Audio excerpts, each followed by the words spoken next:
In पुरस्कृत महाराष्ट्र उद्योगभूषण पुरस्कार 2024 हा पुरस्कार सोहळा नुकताच नाशिक येथे पार पडला।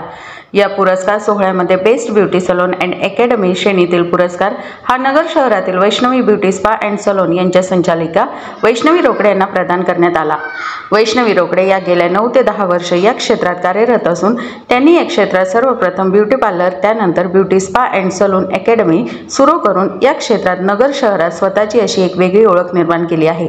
याच गोष्टीची दखल घेऊन रिसेल इन पुरस्कृत महाराष्ट्र उद्योगभूषण पुरस्कार 2024 best beauty salon and academy या श्रेणीतील पुरस्कार प्रदान करण्यात आला। हा पुरस्कार त्यांना कार्यक्रमाच्या प्रमुख उपस्थिती सुप्रसिद्ध मराठी सिने अभिनेत्री किशोरी शहाणे यांच्या हस्ते प्रदान करण्यात आला आहे।